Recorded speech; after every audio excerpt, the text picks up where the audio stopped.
I Moods had is a like, question. yeah, I'm sorry. Just as I was going through applications this weekend with people, I was wondering, I know that I'm new, so I don't know it proficiently, but when I get to, because I've already asked them their address and stuff by the time I've gotten to the application. mm, And then I found myself just being quiet on the phone with these people that I was practicing with, and they were like, "Hello, are you there?" So I guess that ties into being more personable. But what I was doing was clicking in between the screens. So I was just wondering what the other agents do. Like, are they talking? Are they saying sorry? Thank you for being patient. So like I'm just copying yeah, information from another screen, or are you asking them their address over and over again? I didn't feel like I should do that because I should already know it's in another screen. yeah, Um, but I was yeah. just wondering what the other agents do.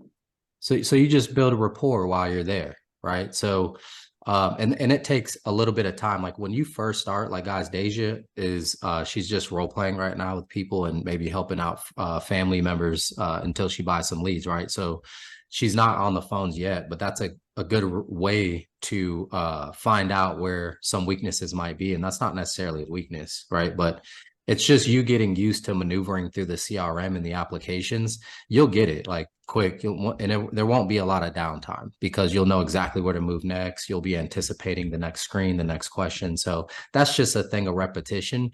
But while you're having silence on the phone, like start building rapport. You've already made the sale. You have you can talk about their hobbies if you have that on their lead type, their beneficiary and stuff like that. Start asking them, hey, are your kids like with you? Do they live with you? When's the last time you got to see them?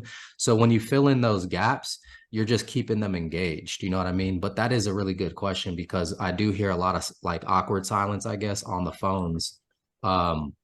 If they are like having trouble with the screen. I know one time, actually, the first sale I made, I was just like, her name was Lucy Cobb, and I'm like, hey Lucy, I think the systems are down a little bit. Technology never works. I don't know why, but that's like my go-to, and all the older folks they agree. So you guys That can sounds build, pretty good to me. yeah. So they'll definitely like, oh yeah, I hate technology, right? So but yeah, so just little questions like that. Yeah, and then Okay, eventually yeah. you'll get quicker at doing the application process. Okay, yeah, because I had like awkward silence with everybody, so it was pretty bad. All good, all good. On your calls too, I mean, you'll know. These are people that I'm assuming, right? Family members that you're doing the role play with. Yes, yes. Yeah, so they're just giving you a hard time. If you're on the phone call, I'm Hmm. sure you know to say something. Yeah, yeah. Yeah. Yeah, a lot of this stuff, guys, it's really just using your common sense. It's using your conscience. Like uh what are our jobs, right? Our job is to talk to interested prospects about selling life insurance. Like that's it. It's nothing really more, it's nothing really less, especially when we start out. Half of the battle is just getting on the phone and talking to interested prospects, right? Not a website. Not we don't overcome objections. We don't need to worry about what the lead says or anything like that. It's just having meaningful conversations. Um, and then that's it. So the first thing, right, is like, are we profitable? I mean, it is common sense, but dude, it's not that common in our industry because uh it's hard to like really, I guess, understand the way that it works with the way that life insurance pays. But it's like, are you profitable? Who knows the customer acquisition costs? Jeremy, do you know your customer acquisition costs? Between like 125 and 145, Boom. like No, 30. Noah, what are you at? He's muted. All I'm keeping track of right now is time. So that's the other one to fall back on. So So um my time is about 210 minutes per deal right now. yeah. Yeah. T Mac's not on the call, but the other day he said he was at, I think it was 300 minutes, and he had 3 apps. And I don't know why I didn't think of it, but the metric for talk time to app is 3 hours. Anything over that, that could be a problem.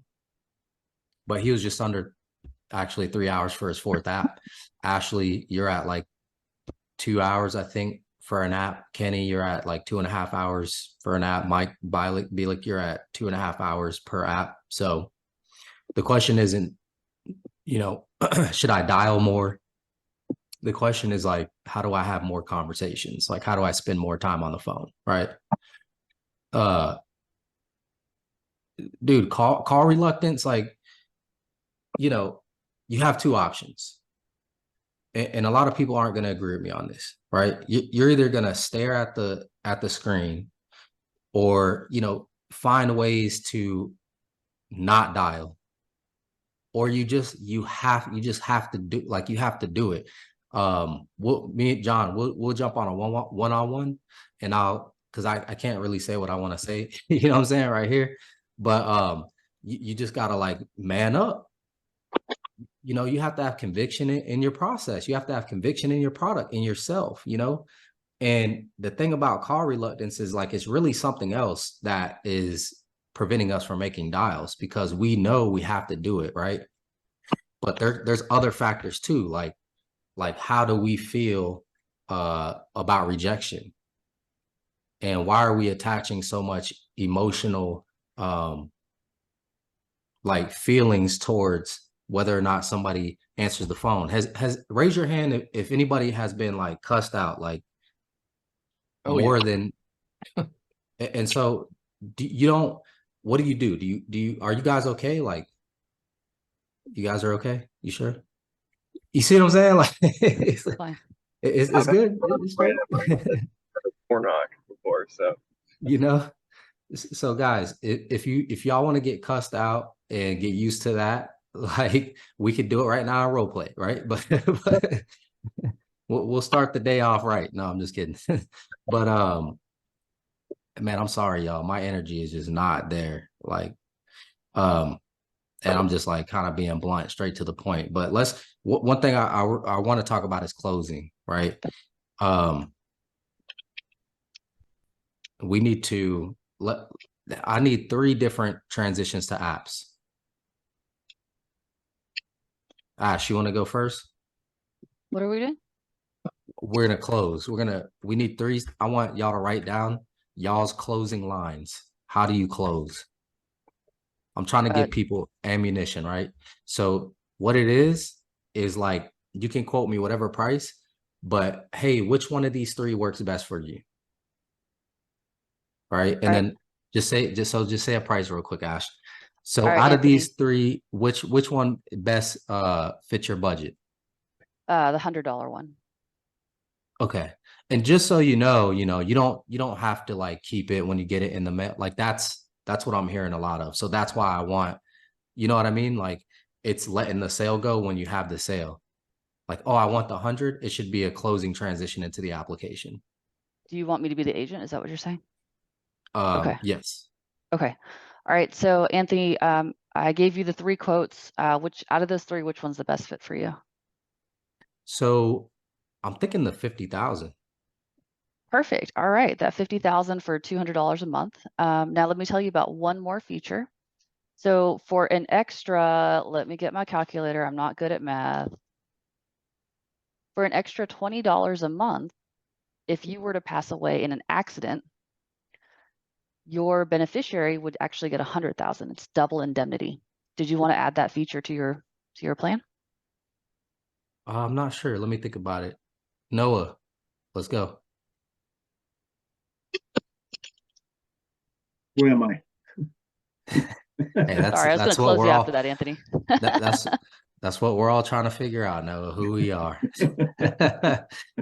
I'm just messing with you. All right. In any amount, Noah, just make up an amount.